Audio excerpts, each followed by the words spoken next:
Thank you so much for tuning in at home. And today we have a really exciting guest. Laura McHolm is actually the co-founder and chief marketing officer of NorthStar Moving Company. She has a really exciting, interesting background as one of the first marketers to join Atari, number 14 on the marketing team at Atari, and grew that organization to join the ranks of the Fortune 500. Later on, she got her law degree and became an intellectual property attorney inside of the Intel organization. And Laura felt the bug, as an entrepreneur often does, and wanted to get into an industry where she could completely reinvent things. And she decided to tackle the service space of the moving industry, which, as we all know, is very male-driven, male-dominated, and has grown NorthStar Moving Company to be one of the top moving companies in California. I think the top moving company, doing over 10,000 moves a year. So Laura, thank you so much for joining the show today. Thanks for having me. It's a pleasure. Yeah, awesome.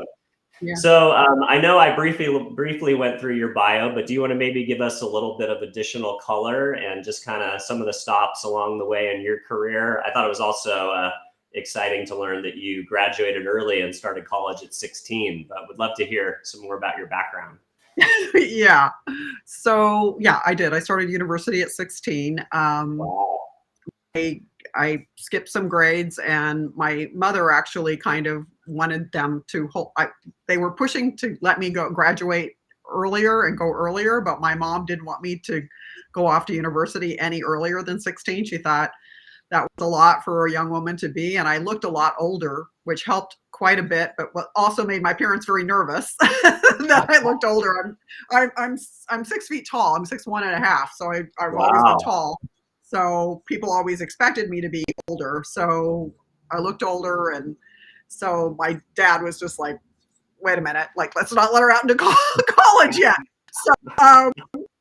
But started, and because I did look older, it was easier for me than a lot of kids who start young, because I don't think anybody ever suspected that I was as young as I was. In fact, my very first course, I remember in a big lecture hall, and this professor pointed me out and he says, "What are you doing in here?" And I thought, "Oh no, I'm found out." I was like panicky, and then he says, "Weren't you in my class last year?" And I was like, "Oh." You know, like, no, please don't ask me that. But yeah, so it was challenging in that actually high school and other school was more challenging than being in university. I always felt a little awkward, and I was a geek, and I raised my hand all the time, and you know, I didn't know it wasn't cool not to know. You know, I thought knowing all the answers was cool, and it was not. So. It was nice to be at university where I was a little more challenged. So that's really cool. Yeah. So something else about your when you were growing up that I thought was a fun insight when I was doing the research on you, and I think maybe has a little bit of a foreshadowing of what you decided to do with your business. There was an article in which you had stated that your parents would go tell you to clean your room. And instead of being like my kids who, stomp their feet and drag their feet and don't want to go clean their room, you actually would go into your room and, empty out the closet and dump all the drawers in the middle of the floor and basically start from square one and reorganize your room. But do you think that tendency to be kind of very thorough in your organization and liking to, keep things clean and tidy and do you think that's something that was kind of innate in you that maybe foreshadowed what you would maybe do in business later in your career? Yeah, I think absolutely it did. And it was much to my mother's chagrin that, she'd walk in and the room looked worse than when she had asked me to clean it up because I had everything dumped into it. So it was always a bigger project than what she thought it was going to be, cleaning your room. But my thing that I hate the most in life is to look for something. I don't like to look. I feel like it's a waste of time. Like, you should be able to just go, put your fingers on it. That's it. Like, why spend all that brain power and energy and time, really, for looking for things? So if you can have a place for everything and everything in your place, in its place, I think it's much easier to to function. And it also keeps your mind free to think about other things. Like if you know your, alphabetical order, you know which ones are missing, you know which ones you need, you know how to go to the grocery store. So it's mindful not only of your surroundings, but of your life, right? And I think in business, it's really true too, that if you have everything set up in a structure, and I love creating structures, it enables everyone to follow that same structure, which gives you consistency. And then it also enables you to clear your mind and think about what's next. So yeah, that's cool. Would you consider yourself a minimalist? I wish I was. I am not as much as I would like to be. I do like very modern, clean line, this kind of thing. I don't want clutter on a surface. But I also enjoy collections very well organized so that you can see everything. So I'm kind of a combination, I think, for external clean surfaces, and then whatever your passion is, really organized. Yeah, it reminds me a little bit of, the Steve Jobs mantra of like wearing blue jeans and a turtleneck every day, because then you can not focus on what you're wearing, but then maybe focus on the bigger problems that you're trying to solve in your life as a business owner, a parent, the big problems. That's actually my partner, the other co-founder, is that he wears a pair of, and he's always worn a pair of and luckily for us, for him, it works. He wears a pair of Levi 501 jeans, a black Calvin Klein t-shirt, gray New Balance tennis shoes. And he wears that every day. And you can tell whether it's a dress occasion because the black t-shirt's blacker. And if it's more casual, then it's more faded. And that's how you know where he thinks it is on the social, ladder of like, is this a dressy event or not? But, and it's for that reason. He doesn't want to spend the time. So I think that's part of the reason why we work well together, is he gets being organized, and that's the way he does it. I'm a little more of a clothes horse than that, but yeah. Awesome. So, and your co-founder is also your life partner as well, correct? Yeah, he's my husband. Yeah. That's cool. Yeah. I didn't really research any questions about him, but I would love to ask you a little bit. What has it been like running a business with your husband as well? Is there any advice on that dynamic of working with your partner? I know me and my wife have tried to do some things together over the years, and some creative tension has come from that. So I wonder if you have any advice to couples out there that are thinking about starting a business or partnering outside of, the home. Sure. I think you divide and conquer. Like, don't both be doing the same thing. I do marketing, advertising, PR, community outreach. It's very differentiated, and because we stay in our lane. And I respect that his lane is really well handled.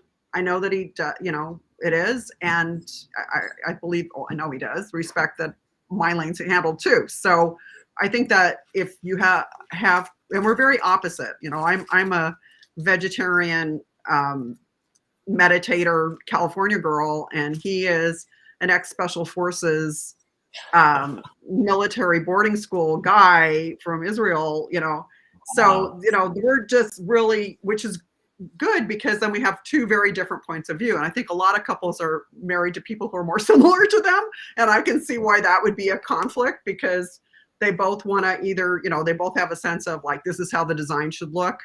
He stays out of that. Like, that's my thing. And I can see so I would say, if you're going to work with somebody who's not like you.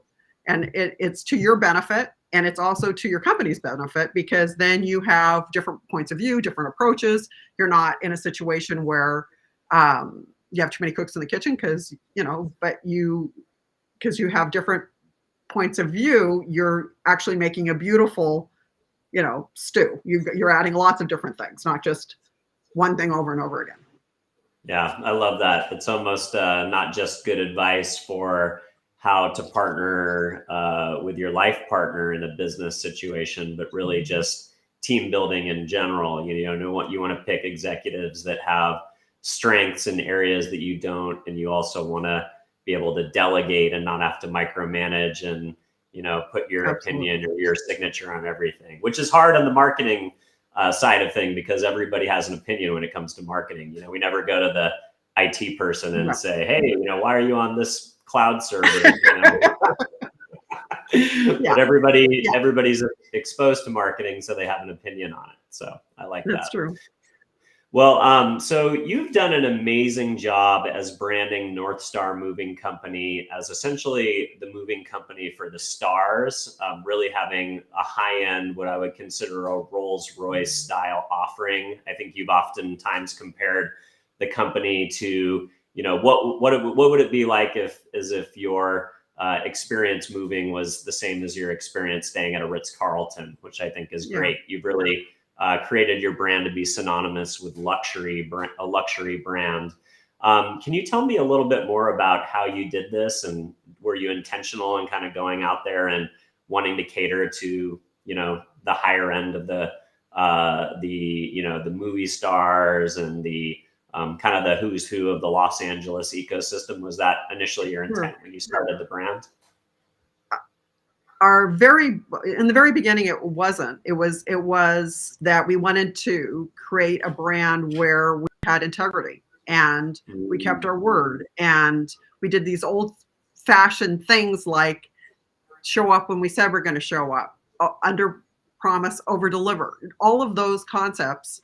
And it turns out that was really, which we knew, it was really lacking in the moving industry. And so when you get the reputation for doing it right, doing it perfectly, caring about all the details, that attracts that level of luxury to it, because that is what luxury is, isn't it? Luxury is having that feeling that everything is already thought of, everything is already taken care of. You are pampered. You are in a situation where you don't have to think. You can wear your jeans and your black t-shirt, whatever it is. You can do your thing, and that part of your world is taken care of. And so if we handle our job perfectly, which we strive to, then it's natural that people who are demanding of that kind of level of service gravitate towards them. And we've never actively gone out and marketed to A-listers, but that is our clientele, and other people as well. But I joke that our client list could make the top Hollywood agent green with envy, because we've moved everybody. We've signed a lot of NDAs. We have a lot of crazy stories that we can't tell about about things. We've had paparazzi follow our trucks. We've had decoy trucks go off in separate directions to make sure that paparazzi could not follow our trucks, so that our clients had the privacy that they deserved, so that they could move to their new home and not be hounded. We've moved heads of states and had our guys with walkie-talkies on last minute, sort of like James Bond. They're sitting in a truck. They don't know where they're going. They don't know who they're moving. They don't know when they're moving it. They're just sitting, and they're getting rotated every 8 hours out to sit until they get the phone call, and then the walkie-talkie goes off, and then they go. And people don't expect that kind of stuff from a moving company, but we've done that, and we would, that's normal for us. So that's wild. Yeah, it's pretty cool.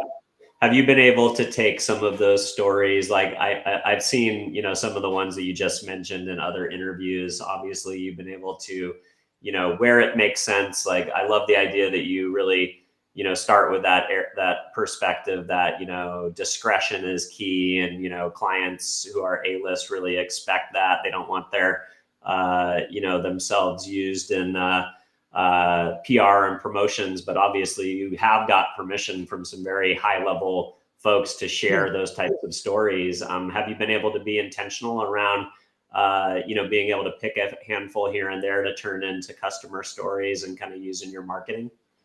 Yes, we do. But of course, like you said, discretion is key. We absolutely make sure that we clear that with whomever we're supposed to clear it with and their people. And a lot of times, people are just so thrilled with the service that they volunteered to write the letter or pose for the photograph or do whatever they need to do for us.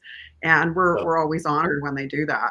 I think it's the highest compliment when someone will call us, my mover does this, because it means that we're establishing a lifetime of a relationship with them, right? We're not just a one-stop come back again. People move over and over again. They don't move, tomorrow, but they will move, and they have friends who will move, and they have family that will move, and you want to make sure that you leave them coming back for more. Like, that's why I don't call the people we move customers, they're clients. Because when you have a client relationship, you have an ongoing relationship. When you have a customer, I think of a one-time transaction. We don't have a sales team. We have a client loyalty team. And our client loyalty team is what most people would think of as sales, but we expect our client loyalty people to actually give answers like that. Hey, maybe we aren't the best one for this. Maybe you want to go use this, or maybe this is a better way to do that. Because if we're the resource, people will keep coming back to us. And it's how we've grown. We're now in 4 states. We're in not 4, 3 states. We're in Arizona and Texas now too, and Northern California and LA. And it resonates with everybody, not just the A-listers. People want to be treated well. They know they're at their most vulnerable when they move. You have all your stuff in boxes. You don't know where it's going. You never move because you just want to move. You move because there's something else going on. You move because you've lost your job, you've got a better job. You're changing schools for your kids. You're changing schools. You want to be closer to the in-laws. You want to be further away from the in-laws. Whatever it is, there's some kind of stress going on in your life besides the move. And then if you come in there and you don't take notice and be mindful of what that family or those people are going through, you're not doing them any service. You're not actually providing service. You're just providing a disruption. Yeah, I love it. Not in the good way that we use in marketing now. Totally, not that kind of disruption. Yeah, no, I think you guys have really almost embraced that Tony Hsieh Zappos level of customer service, where you go above and beyond, and you not only check the boxes, but really deliver this higher level of customer service, and then that becomes a word of mouth engine for your company, whether it's referrals or ownership of that relationship, or the willingness to go out and be part of a testimonial. I mean, so many companies today, I think, that they forget that customer service shouldn't be an expense. It should actually be a marketing line item, in their budget, versus something that they outsource to a call center or something like that. Looking at ways to decrease the cost of customer service versus turning it into a marketing engine. Yeah, I don't understand why you're in business if you're not into customer service. It just it doesn't make sense to me. If you're not proud of what you do, or the product that you make, or the widget that widget that you make, or your people perform a certain service, you shouldn't be doing it. It's why are you there? So to me, it's the most fundamental start of a business is how you take care of people. And it goes all the way from how do you take care of your clients to how do you take care of your team members. And if you create happy team members, they're going to create happy clients. And, that's why we won those 10 best places to work awards, because we believe in care of people, and all the way through. And you mentioned Tony Hsieh too, and I was fortunate enough to get to meet him and be at a seminar. I was to be like one of 40 people that he did a seminar with about marketing, and I loved it because it was great to be around like-minded people who want to create happiness, who have that sense of pride in what they do, who want to make a difference, who understand that the customer isn't an inconvenience. Like, I can remember when I first started the business, and some person that was answering the phones was irritated because the phone was ringing, and I'm like, you don't understand. If the phone doesn't ring, we don't have, or we don't get an email, we don't have a job. Like this, you should be joyful, like excited that the phone is ringing. Not like, oh, it's interrupting me. It's not interrupting you. That's why you're here. So yeah. Yeah, well, that's a great perspective, and I was lucky enough to get to meet Tony a couple of times before he passed as well.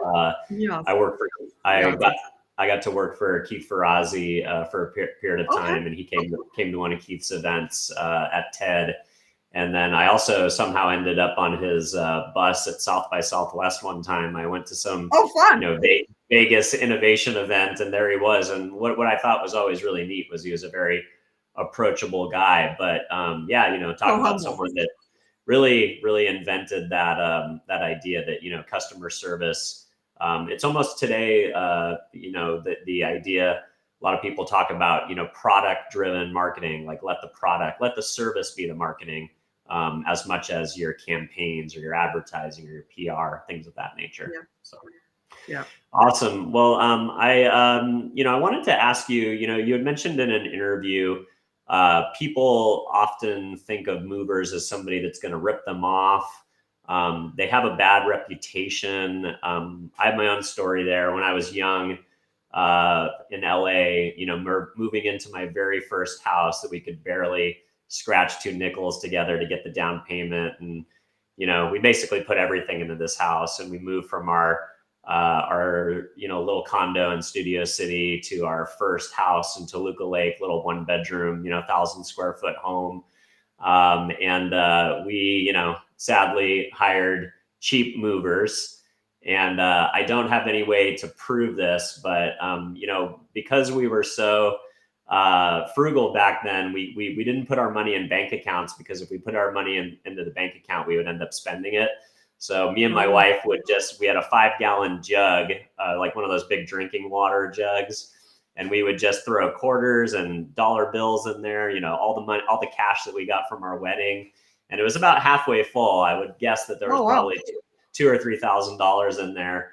And we hired some, you know, sketchy movers, and I can't prove it, but about a week after we moved into our house, our home was broken into, and they went right for that jug, in addition to our electronics and jewelry and stuff like that. No. Yeah, it was such a sad experience. You know, we were really deflated from that, you know, as young 20-somethings moving to our first house.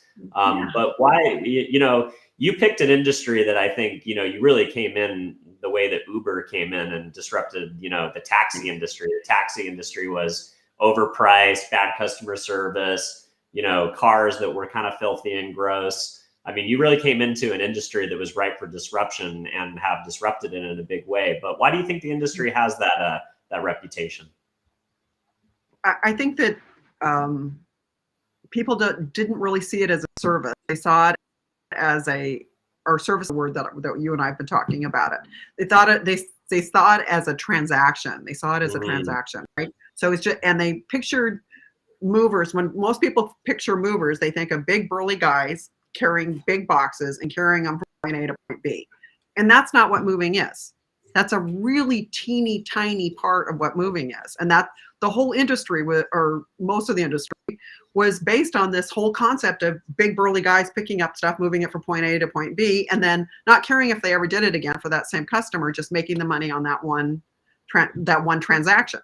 And it's not, as we spoke about earlier, it's not that. It's a whole family. It's a gestalt. There's a lot of moving parts. The moms, you know, mom and dad still have to do their stuff. The kids still have to do their stuff. People have to get to soccer. People have to get picked up. You know, there's the pets still need to be taken care of. Everything is still going on, and you're moving. So the stress level is high. And just like the story you're talking about is heartbreaking. It's like you're so excited at the moment, you got your dream house, right? And then something ruins it. Like you shouldn't feel that way. You should feel like your first night in your house should be happy. It should be that the moment that, wow, my dream came true. I have this house. And we really try to get our guys and people who work for us to feel like yours. What if it was your sister, your mother, your grandmother, your father, you know, your elderly, whatever, so that you have that, they have that compassion to be sensitive when they're in people's homes, and have that transaction not be a real transaction. Have it be a process. Have it be something that, hey, I can make your life easier now because I can do this part. I can't, you know, pick up the kid, but I can do this and do it well. Yeah. And, you know, good. And when you do have a good moving experience, it's so like, you know, when I was older, later, you know, this is my 4th home now, the one that I have in San Diego. And, you know, this last one, we went, you know, full red carpet, you know, they boxed everything up for us and shipped it up here, and then held it for 2 weeks while we were in escrow. They unloaded everything fast, and it was like complete opposite of that earlier experience. And these guys were so great.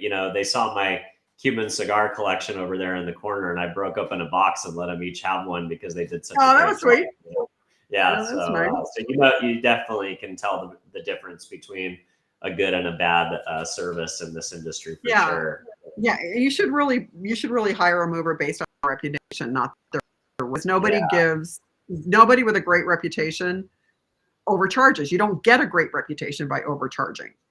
People, if you have a great reputation, it means people at the end of the move felt like, hey, I really got what I paid for, or I got more than what I paid for.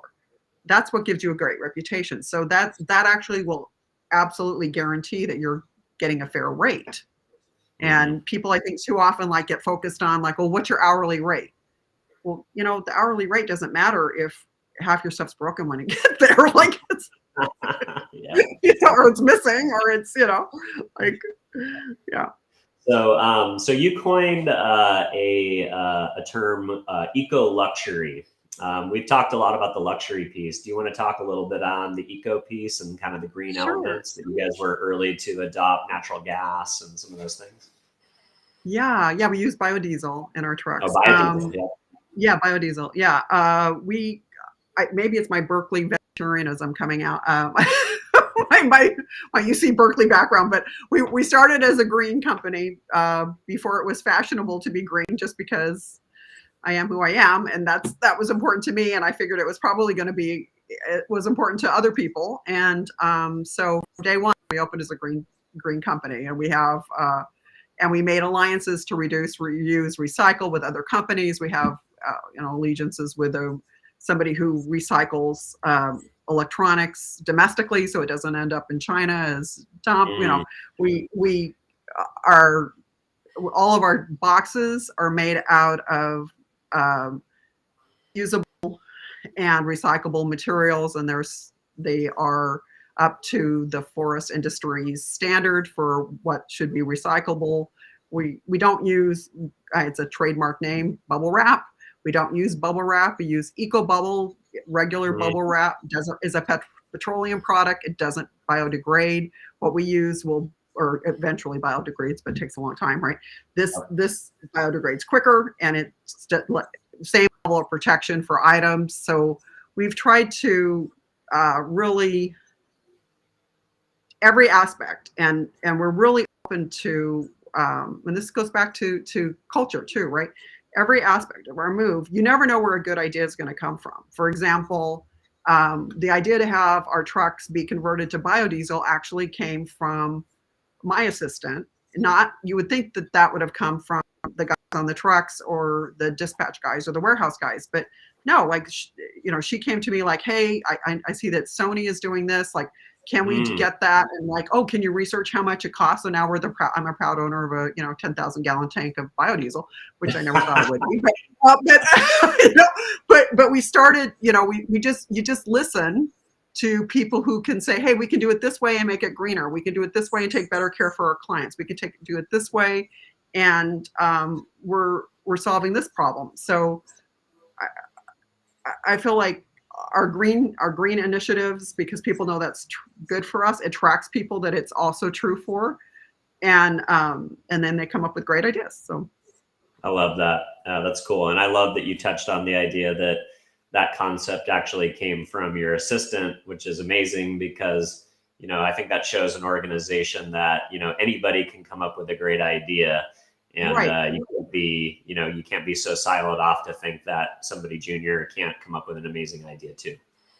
Oh yeah, and we strongly believe in promoting from within too, right? I mean, some of our head of our IT department actually started as a helper on the truck, and it turned out he had that was his passion, and he kept going to school, and he already had some skills, and boom, he's the head of IT now. I mean, almost every person in a management level, or I think everybody, came in through some other door, and because we listened to who they were and we wanted them to fulfill themselves, and they they've evolved with the company, and now we have people who've been there 20 years. It's people come and stay. It's not, we don't have a high turnover, because people can find their spot and they can make their spot and they can suggest things, and we really want to listen. Sometimes they're nutty and we don't do it, but but that's life, right? I mean, you gotta open up the door and let all the crazy in, right? And some of the crazy is great, and some of the crazy is just crazy, and you just let it go. So you also touched on a management principle that the customer is always right, even when they're sometimes wrong. Can you talk a little bit about that and why that's important? Yeah, because I mean, if clients are going to be your lifeblood, and they're actually just like you should be listening to your team members, you should be listening to your clients. If your clients are saying you're not doing it well, or that they had this expectation, or that they thought this was going to happen and that happened instead, well, what happened there? I mean, either you didn't communicate well, or you didn't do the service well, or some breakdown happened, right? So a client that's disgruntled is really a great way to, I mean, I know this is so classic, people say all the time, but it's true. You really do need to learn from those people. They come in with something that's unique. They come in and see your service completely fresh. They have a new eyes. You've been thinking about it for years. Everybody in your company's been thinking about it for years, and they come in and say, hey, when you said this, I expected that. And it was like, oh, okay, well, then we got to make sure we're saying it the way it's actually going to happen, or make it happen the way the client thinks it should happen, right? Yeah, so that's why I great. think they're always right. Yeah, well, look, I mean, I believe that too, in the sales profession, I'm in the biz dev side of the agency world, and, my job often is to be the advocate for the client, the person that is, when the internal team is maybe pushing back because they think something is too hard or too difficult. It's Right. like, no, this is what we sold them. This is what we told them. This is the expectation. So yeah, no, I love that, because, at the end of the day, your client is always right. You got to give grace to your team and make sure that they're not abusive and all that kind of stuff. But yeah, I think within reason, yeah, for sure. Right. So, and that's not to say we haven't said, I mean, I'm sorry, I didn't mean to interrupt. Oh, but please go ahead. One story about not doing a job is we showed up somewhere, and I'm not going to name the name of the record company, but we showed up at a record company to do a move. And our guys saw that there were machine guns everywhere and drugs in cabinets. And we're not going to put our guys in a situation where they're fearful for as they should have been, that they're at risk in a situation like that. And we told them to put everything back, just leave the boxes back off the truck, back into the place. Don't say goodbye, get on the truck. As soon as everybody was safely out, we called that client and said, we're sorry, we can't move you. And, there's situations that you do not want to put your people at risk for. That's just, that's not fair for them to, that's not, they got to go home at night, right? And we want to make sure they get there. So yeah, you got to have that integrity. Is there? Yep, 100%. Yeah, there's a limit, right? Yeah. So I want to touch a little bit on, culture. I think you've talked about some really great items. The thing that we mentioned about, there's no idea that can't be discovered from anybody within the company. Talked about promoting from within.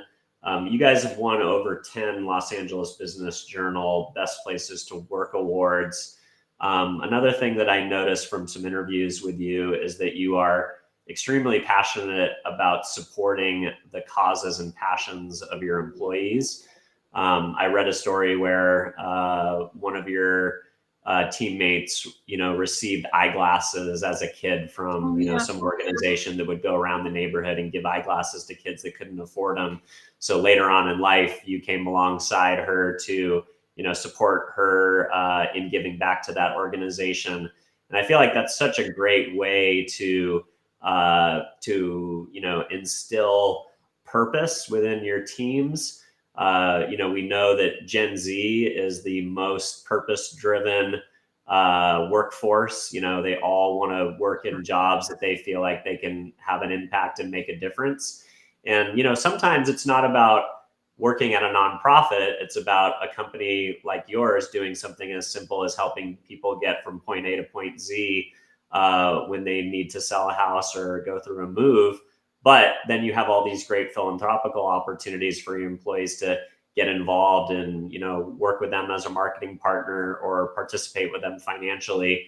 Can you talk about how that may have had an impact on your 10 awards that you've won as best places to work?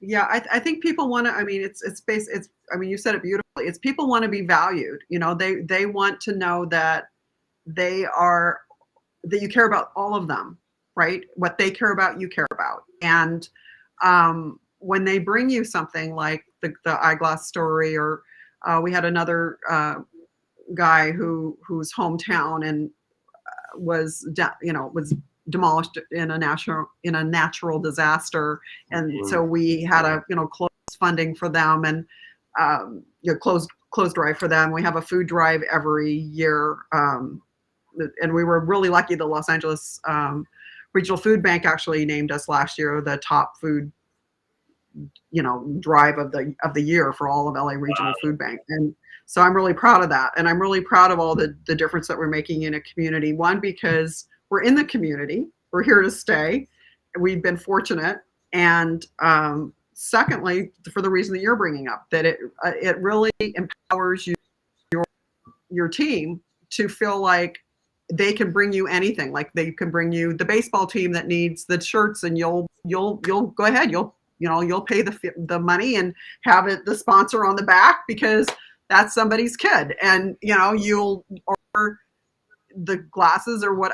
There's thousands of these little everybody's brought in something different, and we were happy to do it. I think that when people see, I'm talking about your team member, when they see that you will go that extra step, and that they're not just a fungible good that they can be replaced at any moment, and we don't care about their unique situation or who they are and what they have to contribute in the world, that when they see that that's really who you think that they are, that unique and that special, and that they have a contribution to make, and you're willing to get behind them, they will do anything for you.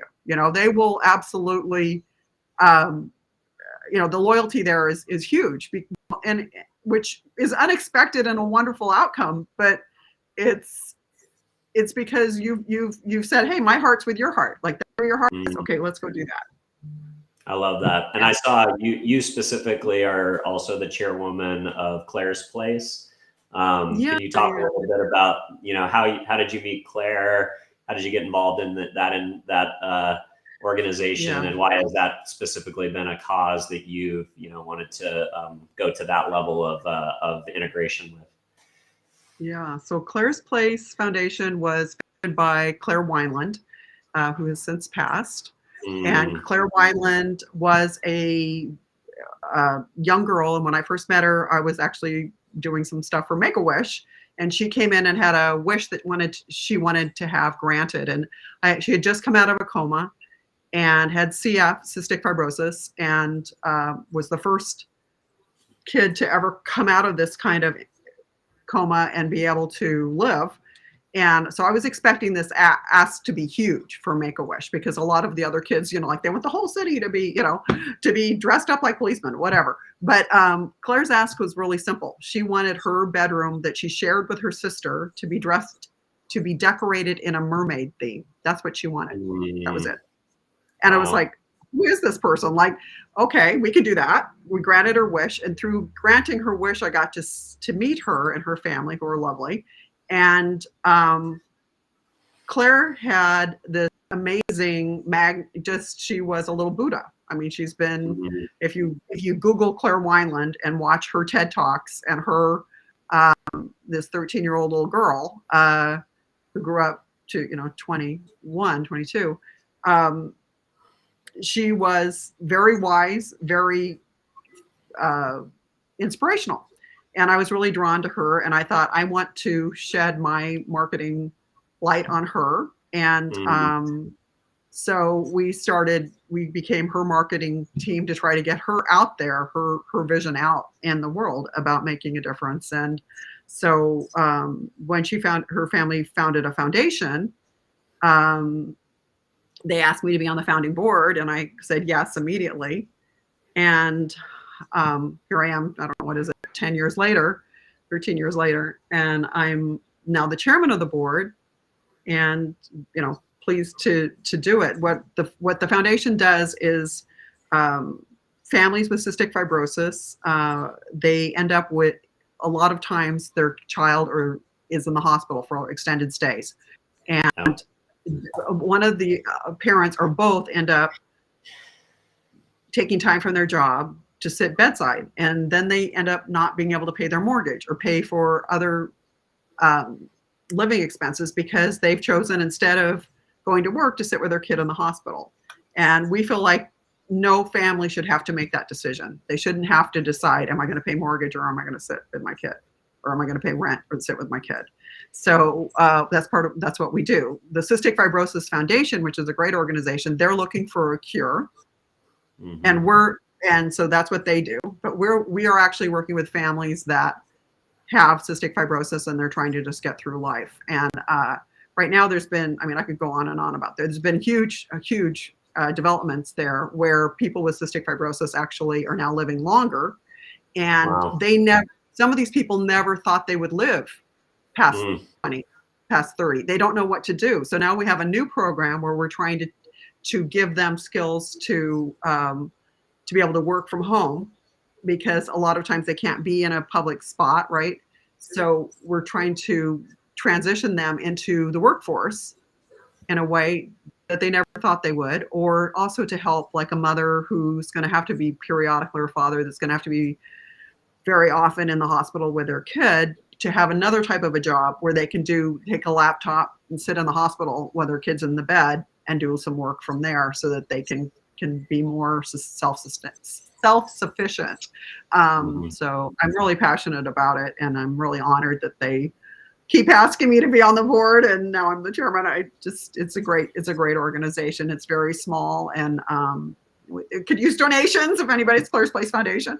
So a little plug there, but yeah. Please do. Yeah, thank you for your work there. We have 2 family friends that have children with cystic fibrosis. Oh, wow. One is our friend Laurel, her son Buster. They have an organization called Buster's Buddies, and they do a race and a fundraiser each year for cystic fibrosis down here in San Diego. So yeah, it's heartbreaking what those kids have to go through, but it's amazing, like you said, the innovations that are happening. Hopefully one day in our lifetime, things will change. But awesome, all the work that you're doing there. That's really neat. Thank you, and have them watch Claire's.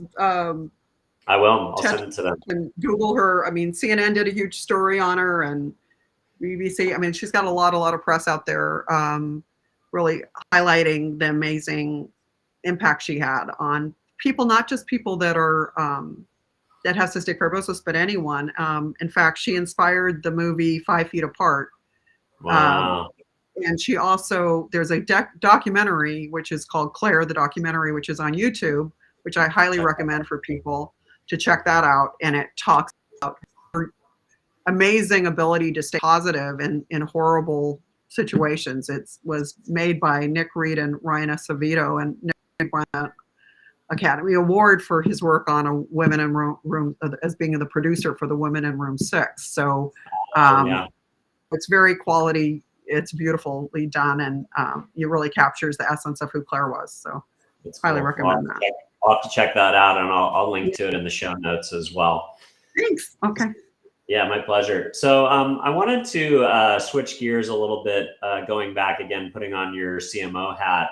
What I thought was an interesting insight is that, we've talked a lot about the industry of moving being somewhat male dominated, but I think you've keyed into a really important insight, which is that the customer generally is female. The person that cuts the check and picks which moving service you use tends to be the chief household officer, right.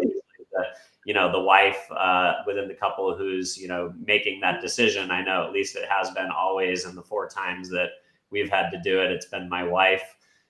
Sadly, my wife, one time I went to South by Southwest and she moved us from LA to San Diego completely on her own. So it's a big job.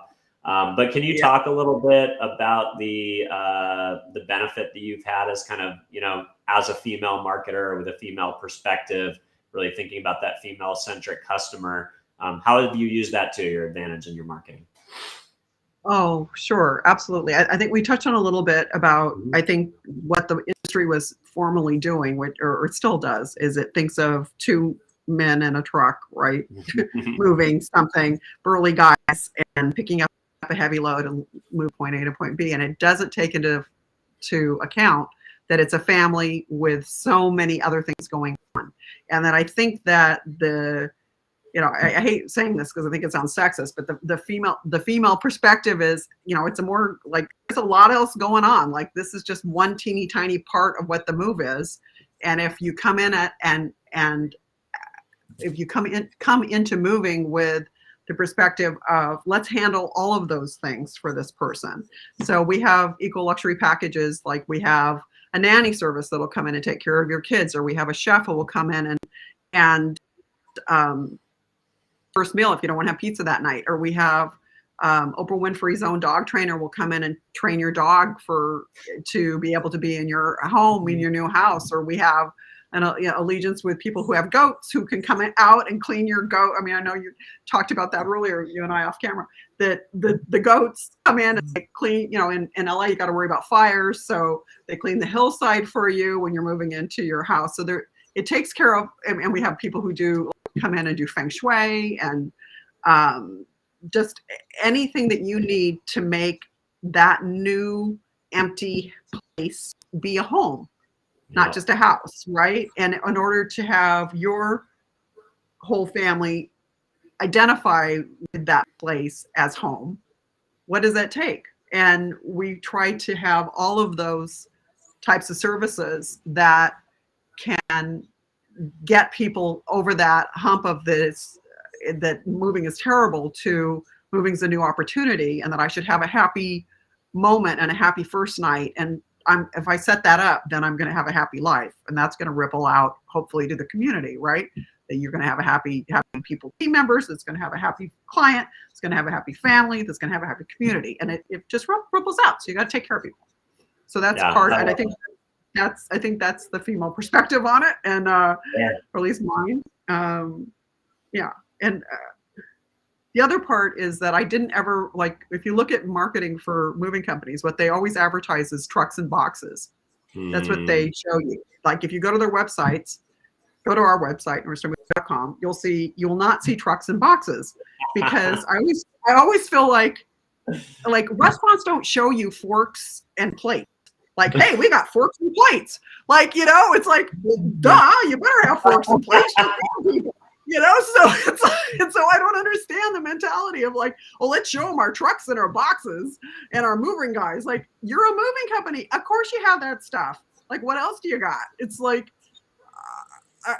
it just blows my mind. It's the whole, I think of the movie Elf. I love the movie Elf. And there's that scene, world's best cup of coffee, when he comes in, he's like, congratulations, you did it. Like people, when they're making these statements in marketing, they're making these like best mover, congratulations, you did world's best, like, prove it. Like, don't be Elf. Or don't be the coffee shop that I want to do. That's funny. Big time.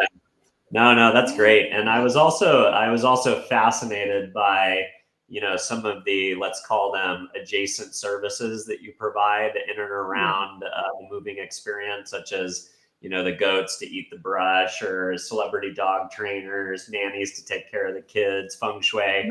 It all seems very like high-end and luxury. Have you been able to, take that kind of over-the-top experience and kind of translated that into a marketing message, or do those other organizations become partnership marketing for you? Like, how do you use that in your marketing?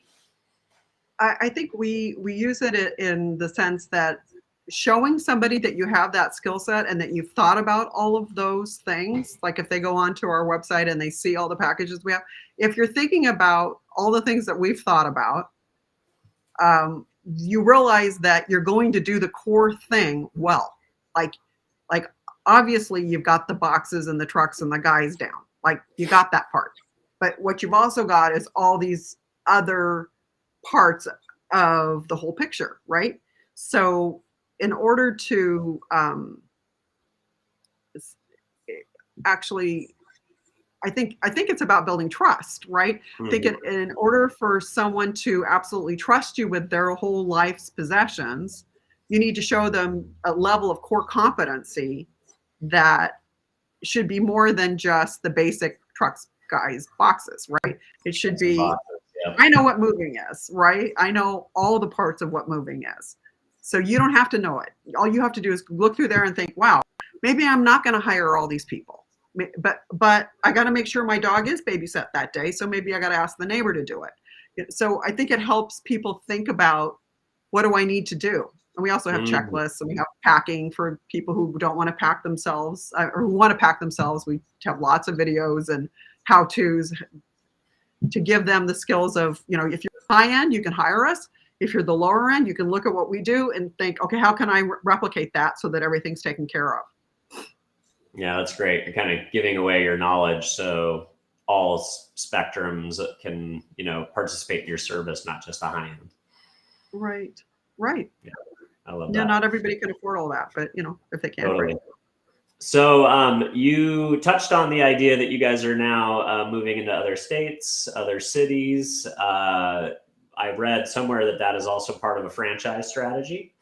So can you talk a little bit about how you are maybe adapting your marketing and business model now that you are franchising the business and putting it in the hands of other operators?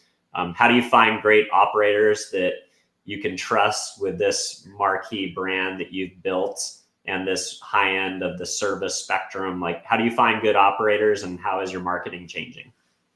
Yeah. Okay.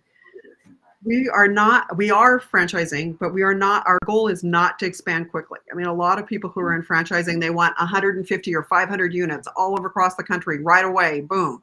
That is not our model at all. We feel like our brand will suffer if we do that. We don't feel like we would have the control that we have now. And people would not be able to count on us, and it would damage our brand, right, if we expand too quickly. So we're expanding very slowly on purpose. And we like the guy that had Hardeep, who has our franchise in San Mateo, Northern California. He's a great guy. Like he cares about all the same stuff we care about. We spend a long time vetting people before we sign them up. We don't just we get lots of applications, and most people don't make the cut. They just don't. And not because there's anything wrong with them, but they're not a good fit with us. Maybe they can go somewhere else. It's about finding people that will bring something to the table, that will absolutely honor your brand, and the reason why they want it is the way you've done things, and they need to be able to replicate that. And we train them and train them and train them. And then we usually send people who have worked for us to work for them for a while, so that they get the benefit of our training and our guys. So I don't know, That's cool. Yeah. Yeah, no, that's great. Yeah. I mean, I think, some other organizations in the high end of the saying the high end of the QSR, I think, is a little bit of a funny statement, but the reality is, there's In-N-Out, and then there's Burger King, or there's Chick-fil-A, right, and then there's others, right? So, Chick-fil-A says no to a lot of people who apply to be a franchisee owner because of the same things that you mentioned, and because it's an $8 million a year producing asset. They don't just give it away to anybody, because they need to make sure that those people are the operators that they can depend on. So I think it's great. I think it's smart. And I think especially that idea that you guys are creating, I've heard it called like business coaches in other franchising models, where you actually get a visit and, somebody boots on the ground with you to kind of hold your hand a little bit to get you up and running. I think that is going to instill better success rates within your franchisee holders. So that's smart. Yeah, and we want them to come down and be with us. You know, in our headquarters is in Northridge, and we want them to actually mirror the people. We actually want them to go out on a truck and watch how we do it. And some people, when they say, "Well, I don't need to go out on the truck," it's like, yeah, you do. Like that's our business. Like you don't you don't want to go on a truck, then why do you have a moving business? It's like you better know what's going on. So yeah, it's very important to us that they see all sides firsthand. Very cool. Well, I read a harrowing story about a situation that you guys went through. I don't think it was all too long ago. But you guys actually had your trademark infringed upon by some bad actors in the state of Florida who basically opened up shop under your brand name, even stole pictures of your trucks and put it on their social media profiles and things like that. Like really pulled shenanigans and caused you a lot of havoc. And then you guys were successful in going after them and winning a lawsuit against them. But can you talk a little bit more, just briefly about the experience? But I think what is important for our listeners to understand is the importance of enforcing your franchise and trademarks and really being a fierce defender of your brand, even if it requires going to court over it. Can you talk a little bit about that experience? Sure, absolutely. Well, you know, my background is an intellectual property attorney, so this was something that I wasn't going to let slide, and I don't think anyone should.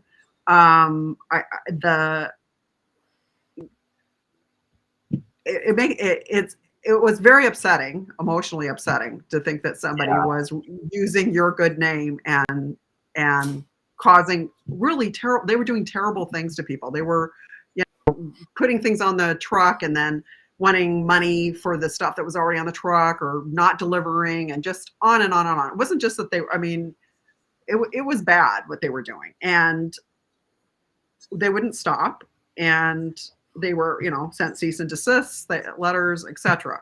But the reason why it's so important to go after those people is that now, with Yelp or any other social media review site, people will find you and they'll review the service that they had in Florida, thinking that you're the company that gave it to them on their site. So their bad actions are going to show up reflected on your social media and on your social, on all the review sites that exist, because people get confused. Or we would have had phone calls that said, "Hey, where's the truck that was supposed to be moving from such and such?" Like, we don't have a truck there. We don't have a guy by that name. We don't have, So it was insane. And we fought for a long time. We're still trying, fighting with other infringers. We won a $13 million judgment against these people because they were really bad actors. And I can't stress enough how important it is to be consistent with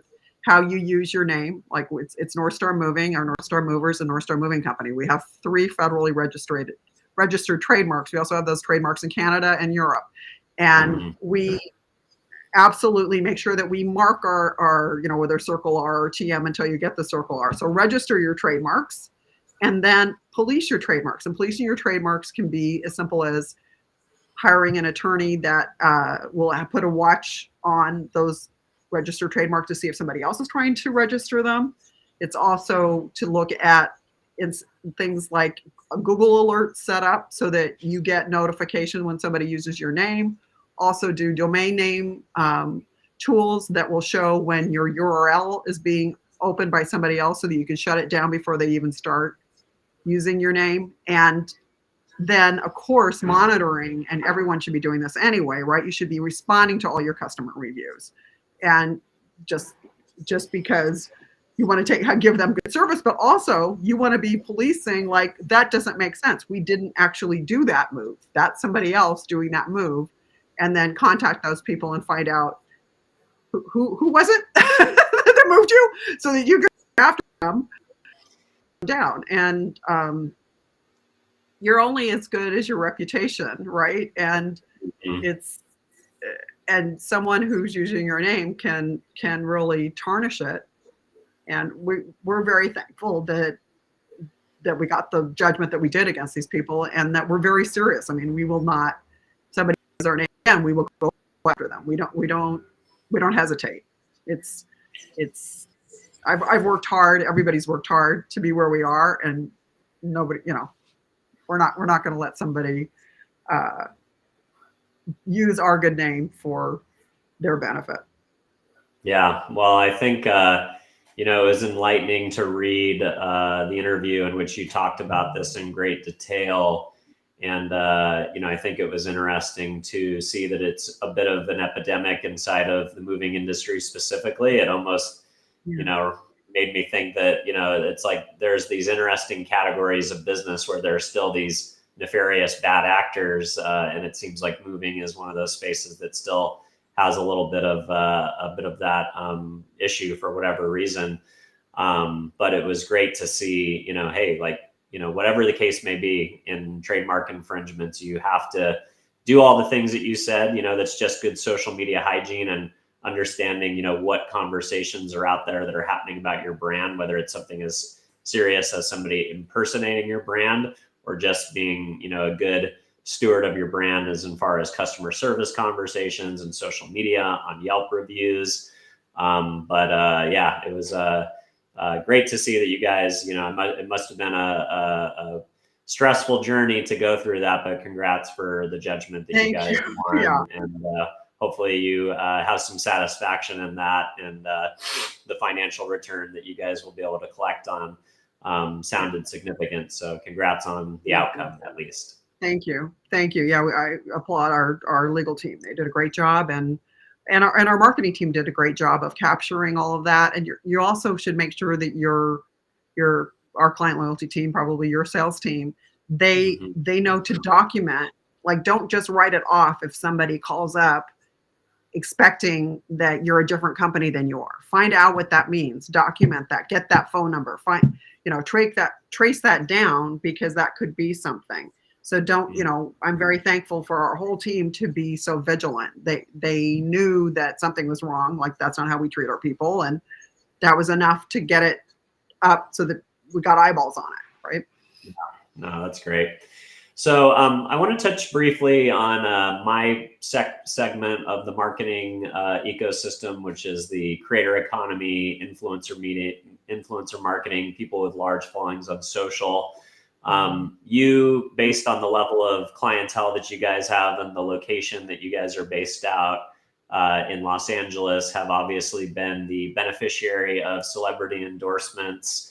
Do you have any kind of official strategy, or are those all, just hapstance type situations? But do you guys have an official influencer marketing strategy or celebrity strategy, or is that just kind of happens based on location and the type of clientele that you deal with?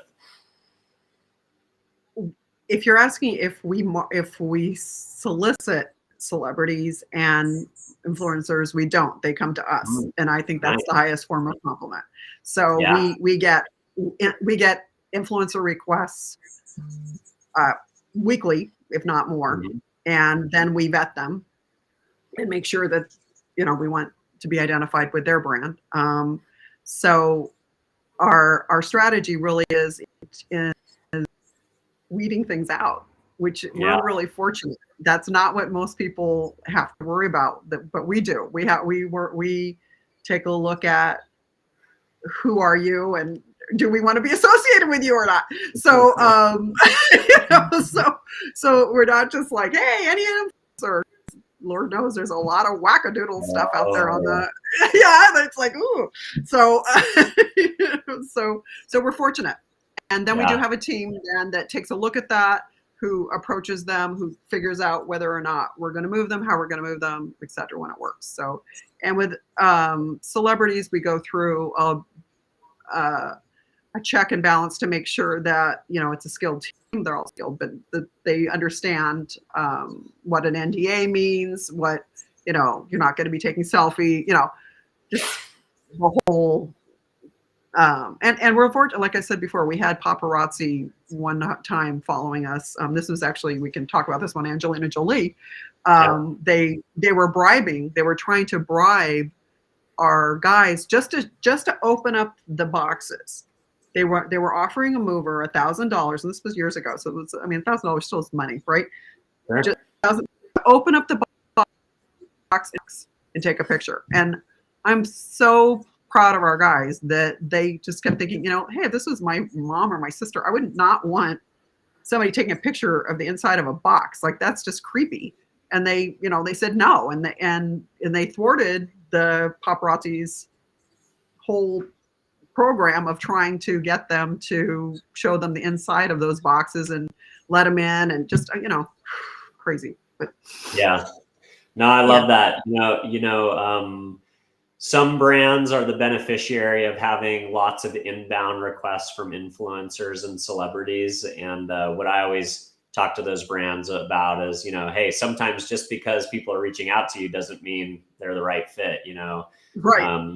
You would maybe not be surprised, but in the travel industry, it's probably the worst, because there are all these quasi influencers that have maybe bought 10,000 followers from India, and they're trying to get free hotel rooms and free restaurant visits and free rental cars, whatever the case may be.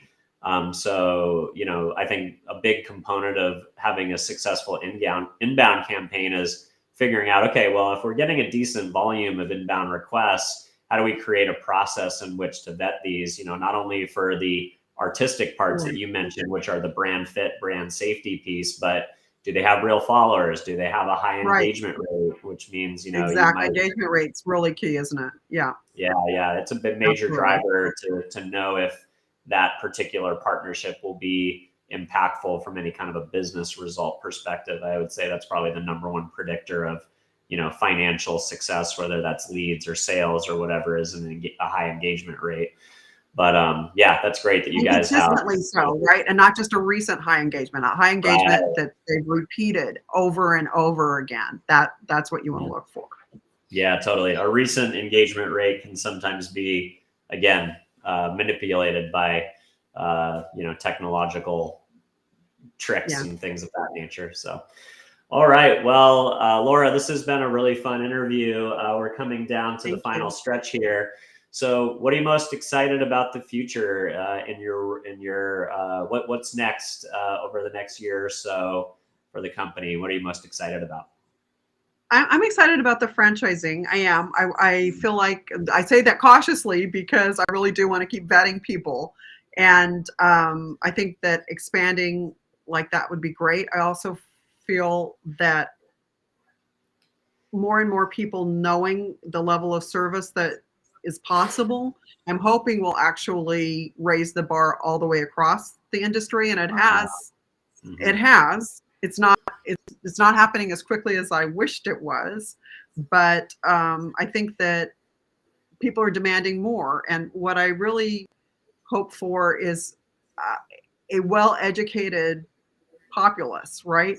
So that they know what to look for, what questions to ask, so that they don't fall victim to the trademark infringers, that they would realize, oh, that website isn't the right website, or that license number doesn't match. So we've put together a lot of infographic little tutorials about how to choose a mover and how to check a license and how to do that. And so what I'm looking forward to is raising the bar on how people actually look at the moving industry, that they know that they are a skilled and educated consumer, right? And that's our job, is to make sure that they are. So to give them the tool. I love it. Well, you guys are definitely living up to your name as the North Star, I think, in this industry. So congratulations for that. Thanks. So yeah, Laura, thanks so much for coming on the show. So much fun.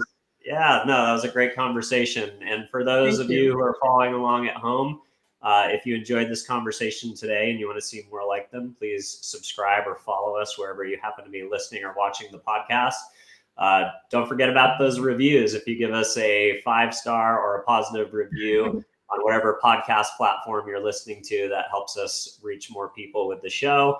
And last but not least, if there is somebody in your professional network that you feel would get value from the conversation that I had with Laura today, don't forget to share the episode with them. So That being said, Laura, anything else you want to plug on the way out? No, I feel like if you go to our website and look at our community work, any one of those charities, Claire's Place, of course, is near and dear, and Mary's List, which helps recent refugees.